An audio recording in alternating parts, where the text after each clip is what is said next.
For protection today and progress tomorrow, look to Lockheed for leadership.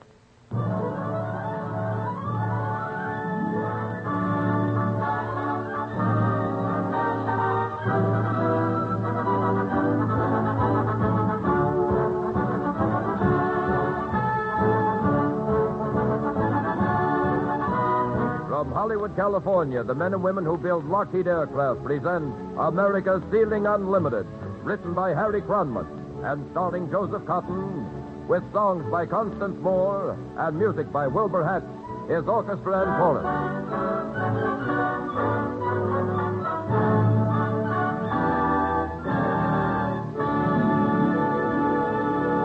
Ladies and gentlemen, by special arrangement with David O. Selznick, we bring you Joseph Cotton.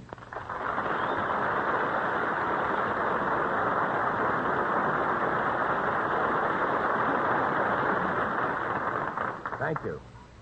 What are we Americans saying? What are we singing? What are we reading? What news are we making?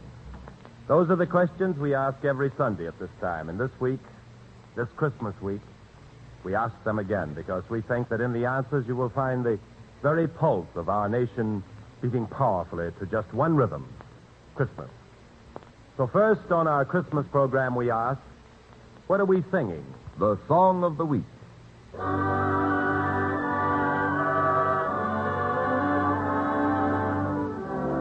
Song of the Week, rising in chorus from every corner of the world.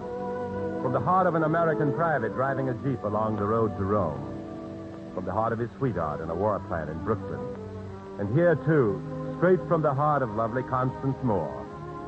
With Wilbur Hatch's orchestra and an augmented chorus, she sings it for you now. Connie Moore.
in the snow.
That boy whose life is more than half of yours. The boy you brought into the world. The boy you married just before he left. The boy to whom you whispered that you'd wait. He's far away this year. He's everywhere about the world. And everywhere he is, his heart goes back to you. And in his mind, a softly whispered prayer. A dream of Christmas as it used to be.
Thank you, Connie. And now, ladies and gentlemen, the rest of our program is rather unusual for us.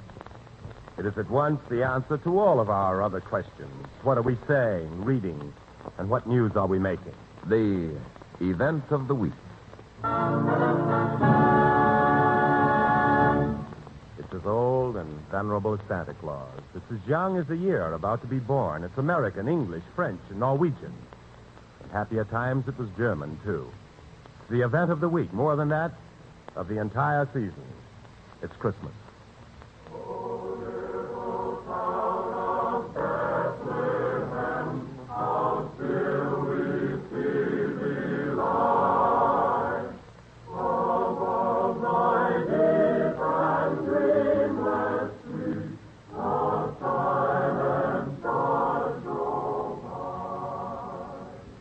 Christmas again.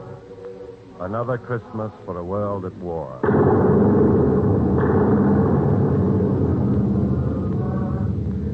The gentle carol can be scarcely heard. The bell tolls not for life, it seems, but death.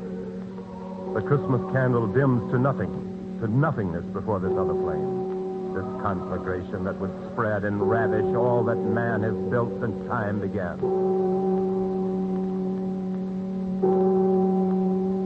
Christmas and war. Yes, they're strange companions. And thinking America, facing facts in the American way, might ask, was it for this a child was born in Bethlehem? I don't presume to know the answer. All I can do is tell you a story. Possibly, you will find the answer there.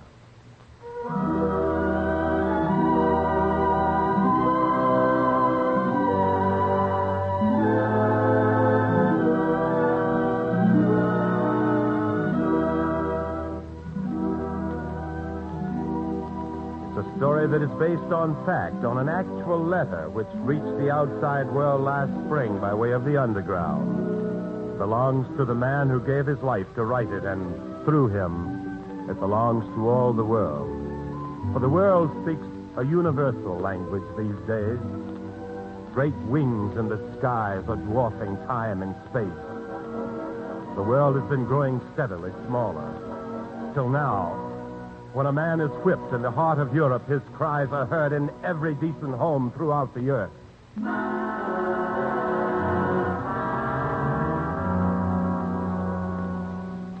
The time is mid-December 1942. The place is Yugoslavia. In a grim and desolate mountain region, a group of starved and frozen partisans have made their camp. It's late of a grayish winter afternoon. The wind is sharp. There's snow in the air. And yet no fire can be lighted against the cold, for German patrols are everywhere about the countryside. One of the ragged group, seated with his friend a little distance from the others, huddles deeper into his greatcoat. A little fire, that's all I ask. A little fire, is that so much? Would you light a torch to lead the Nazis to us here? Let them come. I'd rather fight the Nazis than this wind. Listen to it. It'll be worse in the night. Well, it will be better in the spring. I will need more than spring. It'll take a lifetime to melt the marrow in my bones. War is not easy, Joseph. War is a thing... Did I ask for war? Did I ask to freeze and starve? Did I ask to see my crops destroyed, my father and my brother killed? Yes, you've given a great deal, Joseph. Why? Tell me that. Why? Will my land yield better crops? Will my cattle give more milk? Will I be warmer than I was? Why? Why do we creep through the hills like hunted animals, without shelter, without comfort? Why do we suffer? Why do we fight? They've told us, Joseph, to leave a better world for our sons. Our son. I could have had a son by now, this very moment. Draga and I might be watching him, listening to him laugh, holding him in my arms. Oh, Joseph, you must not embitter yourself. You must not think of Draga now. 2 years. 2 years we were betrothed. 2 years. That summer I counted every day, every hour almost. Draga and I would have been married at the harvest. But there was no harvest. No harvest now, only suffering and death. Joseph, perhaps it's not for me to say. I do not think that I'm wise beyond all other men, but sometimes in the night, if the night cannot sleep for cold, sometimes I think these things too. Because it's true. No, Joseph, no. I smile and I tell myself, this is not death. This is life. This is the withered stubble in the field. The stubble that we turn and plow into the ground, so that when spring is born again, the earth will have strength to nourish new life at her bosom. New life. There will be no new life. We die and rot here in this wilderness. And our names die with us. Oh, no, Joseph, there's something I've not told you. Maria's a child. You're Maria? The word has come to us in the village. Maria will have a child, perhaps to start the new year. Oh. Are you not happy for me? Well, for you. Not for the child. Joseph, the son. A son. And what will you give him? Tell me. A home burned to the ground, a ravaged farm, hunger? To be the companion of his youth, and for his old age, poverty and despair? No, Joseph, there are some things that you do not wish to understand. I have a heritage for my son. Here, inside my tunic. I've written it down. If I should die, Be Joseph... still, be still. One does not speak of dying when there is a child. I have no fear, Joseph. If I fall, would you... Wait, listen. Joseph, the sentry. A Nazi patrol. Now let them come, Peter. Now let them come and fight.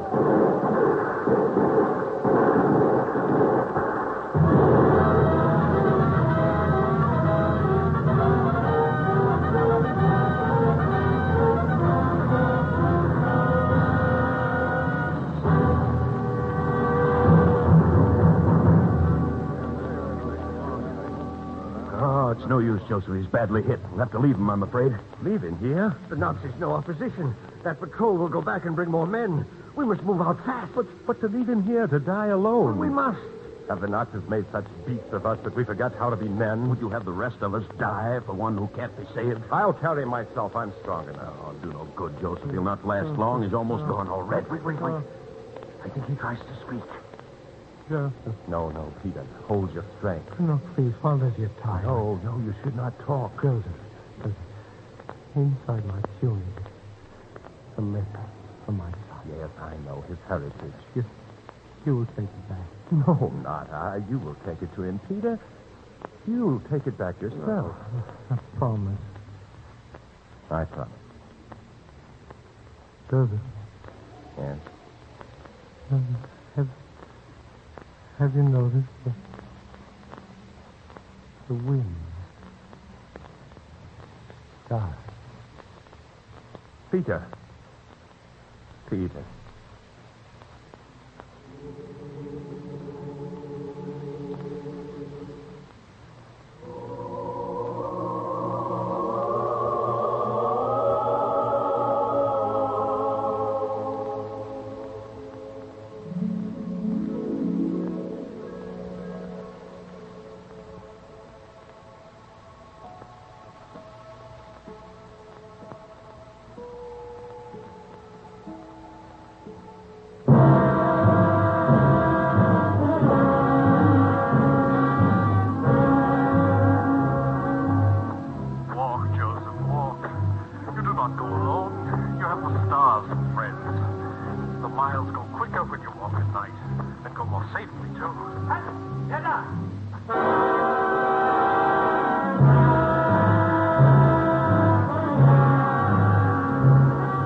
No Nazi swine can stop you now. Go through.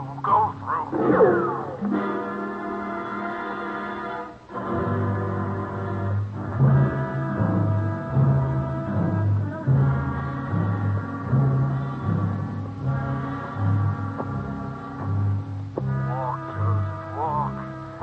Good Joseph. Kind Joseph who hides his gentleness behind a lion's roar. Another 30 miles, that's all. Walk, Joseph, walk. Tomorrow will be Christmas Eve.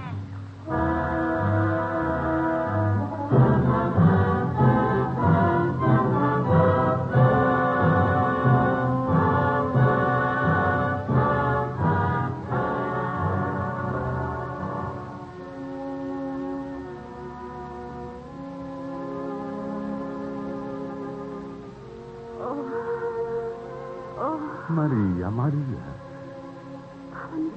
I have good news, my child. I have brought you a doctor. A doctor? Ah, luxury, isn't it? By God's own grace, he was in the neighborhood with a group of partisans.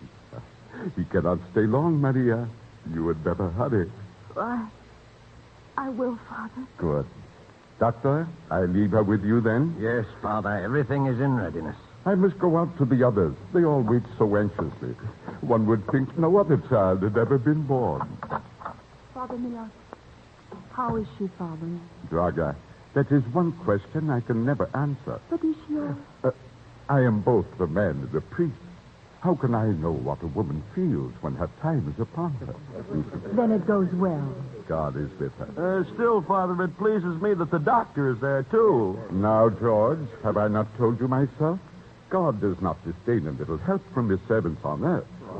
Father, is he a skilled physician? Is he well trained in the work? Draga, if God accepts his qualifications, should not we be satisfied too? But, Father, she is so weak for lack of food.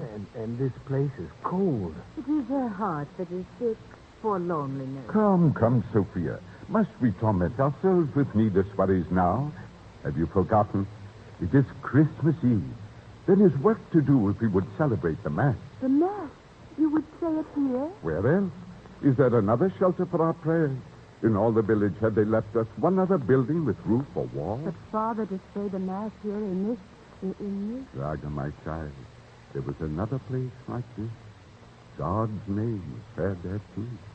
The first Christmas. As it says in the book, for this day is born to you a Savior, who is Christ the Lord, in the city of David. And this shall be a sign unto you. You shall find the infant wrapped in swaddling clothes and laid in a manger. And suddenly there was with the angel a multitude of the heavenly army praising God and saying, Glory to God in the highest, and on earth peace to men of good will. Forgive me, Father. There is nothing to forgive. Come now, what say you? Will this box make a decent altar, Sophia? Yes, Father, and I have a scarf for an altar piece. I have a bit of a candle that I've saved. And I have wine. Half a cup, perhaps. I knew I could depend on you, George. All else you might lose, except your wine. I'll be the altar boy, Father. And lead with the singing, too, huh? Be quiet. Be quiet. Listen. Someone outside. All of you, be still. Who is it? Who's there? Joseph. It's Joseph. Joseph, are you man or ghost? Come in. Joseph. Joseph, you're back. Draga. You're back. Draga. If you only knew how many times I've dreamed of this. Oh, To hold you in my arms again. Draga. Draga. My son. Oh, Father, forgive me. I forgot myself. What brings you, Joseph? You must know it's dangerous for you here. I come with news from Maria. Where is she? Where is Maria? She's in the other room. Her time is near. Joseph, do you bring news of Peter? Yes, Father. Good or bad? Oh, God rest him. Joseph, when was it? When did he die? 10 days ago. It was a long way. I could travel only in the night, but I had to come. I promised I would bring the letter back. A letter? Do you want to leave it with me, my son? Father, there is a difficulty. I do not have the letter. I destroyed it. Oh, I had to. I was almost taken once. But still, I brought it back. I brought it back in my mind. I learned it every word, every letter, just as he wrote them. Are you sure? Yes, Father. I will tell it to you now so you may write it down again. Joseph, now, before all the others? There is nothing in it that they cannot hear. Very well, then. You may say it now. It was a letter, and at the top was written, to my unborn son. And then it said, my child, sleeping now in the dark and gathering strength for the struggle of birth, I wish you well. At present, you have no proper shape, and you do not breathe, and you are blind. Yet when your time comes, your time and the time of your mother, whom I love deeply, there will be something in you that will give you power to fight for air and light. Such is your heritage. Such is your destiny as a child born of woman, to fight for light and to hold on without knowing why. Go on, my son. Yes, Father.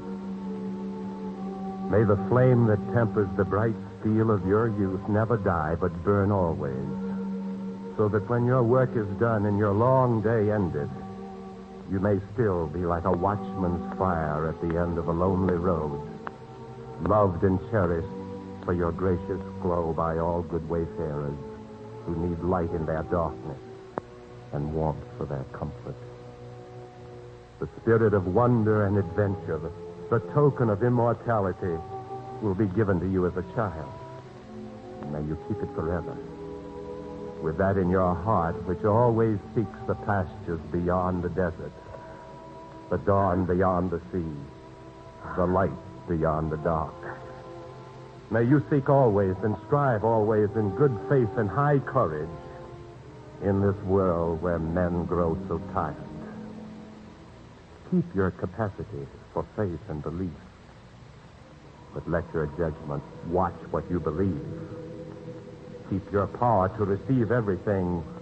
Only learn to select what your instinct tells you is right. Keep your love of life, but throw away your fear of death. Life must be loved, or it is lost, but it should never be loved too well.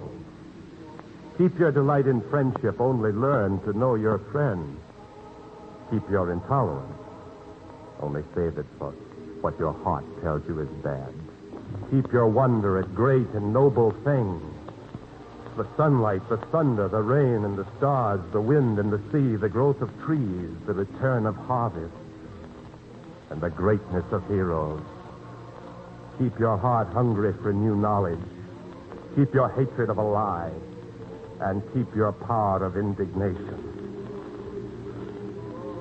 Now, I know that I must die, and you must be born to stand upon the rubbish heap of my errors. Forgive me this. I am ashamed to leave you an untidy, uncomfortable world, but so it must be. In thought, as a last benediction, I kiss your forehead. Good night to you, and good morning, and a clear dawn. Father Milos, Yes, Doctor? a son is born. A son is born.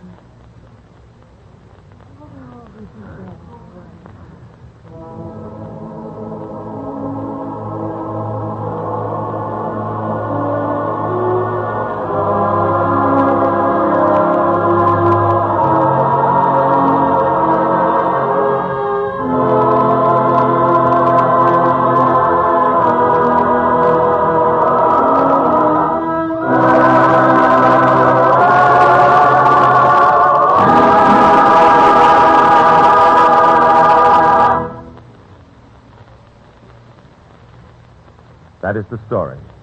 The eternal, unchanging story of Christmas. New life, new hope to an old and weary world. It is the story of every year. Yes, and even this year. Peace on earth, goodwill to men. The light of peace does shine in this year of war, emblazoned on the hearts of every fighting man. Tomorrow, peace on earth. The men and women of Lockheed wish for every American that this be a joyous Christmas, too. For what greater joy has man than to cast off the shackles of his own selfishness and to work and fight with a singing heart for the greatness and good of all mankind. Therefore, may we hope that every man who loves freedom will celebrate this Christmas joyfully, in the firm resolve to share our common task, to work, to fight, to march together to victory.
Our sincere thanks to our good friend of the Mercury Theater, Agnes Moorehead, who played the part of Draga, Hans Conried, Lou Merrill, Pedro de Cordova, and the rest of the cast who helped us tell our story.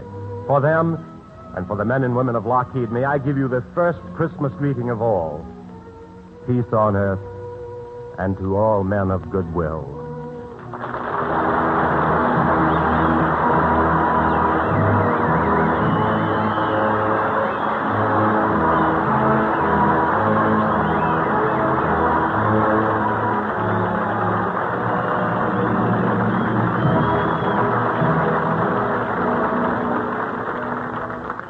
This program was a presentation of the Lockheed Aircraft Corporation of Burbank, California.